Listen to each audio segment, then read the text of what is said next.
What is going on, you guys? Alex Chasen back here with a brand new video. Hopefully you're having a great day, afternoon, or night, wherever you guys are in this world. And the Boston Celtics cannot catch a break. As we all know, Kristaps Porziņģis has been ruled out for the entire 2023 FIBA World Cup. That is not new news right there. But what is new is learning how severe this foot injury really is for Kristaps.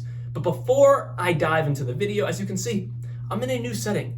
I am back down in Alabama in my college apartment. So this is going to be the setup for the next 8 months or so, except obviously when I go home on breaks, we'll be back in the usual bedroom setup with so much going on. But I like this. It's a little calmer in here. You know, not so much in your face. We got the highlights, we got the Celtics jerseys, we got some Alabama stuff. I got some other stuff around here, but that's like NFL Patriot related. So let's keep it to the NBA behind me and basketball behind me.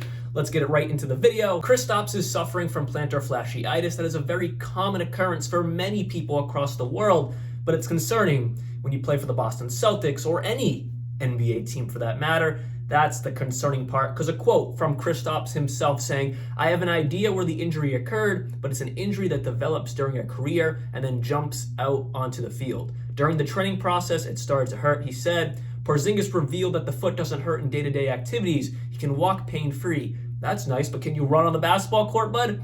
The discomfort occurs only after exercise. Another quote from Kristaps saying, "There has never been anything like it. I felt that there were no options to achieve the shape I wanted. There was no logic in trying to break my feet." After any major running activities, of course, on the basketball court, he is complaining of severe foot pain.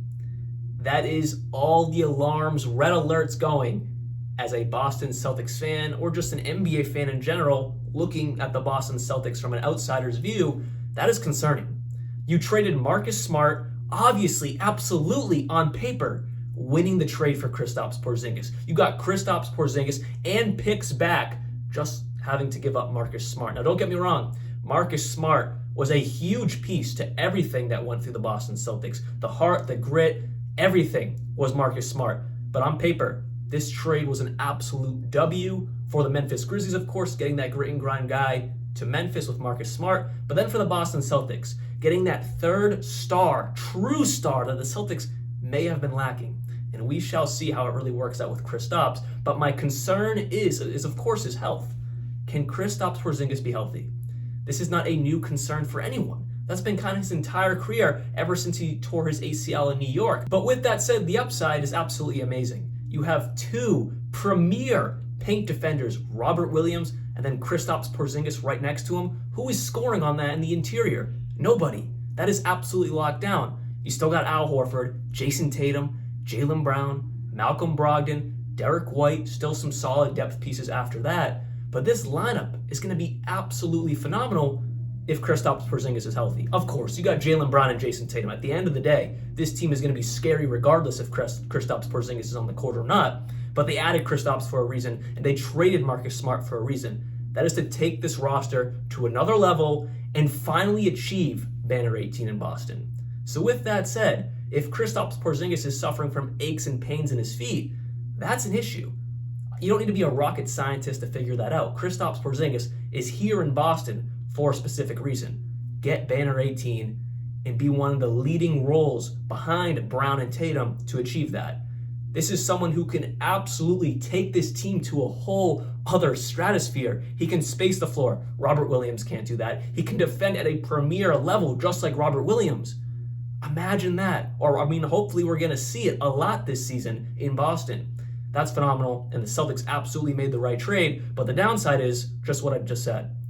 The injuries. If he's off the court more than he's on the court, and I say that a lot with some stars, the benefits start to fall down. So I'm glad Kristaps decided to sit out the FIBA World Cup, try to recover, try to rehab all the best he can to be ready for the season. But with that said, I am all for guys representing their country or the countries they decide to get citizenship in and play for in the FIBA World Cup or the Olympics. I'm all for that. But when you're playing 82 regular season games, and if you're making a deep playoff run that's going into the 90s or hundreds for games played, and then you go play in the FIBA World Cup, that's something that has to be talked about and something that we need to look at for stars in this league, because the injuries are only going to get worse and more severe. So that is all I have for you guys today. Hopefully you guys did enjoy this video, but I am concerned about the Boston Celtics. You did a sign and trade with Grant Williams to send him to the Dallas Mavericks, so you lost him. But then you can't really rely on Al Horford. Yes, he's getting older, but he has still been producing. It doesn't seem like he's aging just yet, but he is getting older. And in my opinion, that's not someone you want to rely on defensively, as he's only going to get older. And then for Robert Williams, someone the Celtics should want to rely on defensively, but another case of being injured and not always being healthy when you need him the most. And then Kristaps Porziņģis, you're bringing him in to not only space the floor and be a premier scorer behind JT and JB, but also be another fantastic defender down low alongside Robert Williams. But if they're both hurt, that doesn't really matter. So I am concerned about the Boston Celtics injuries and how this is going to plague their season or how it's all going to work out. But we shall see. Hopefully you guys did enjoy this video. I'll be back very, very soon. And like always, peace out.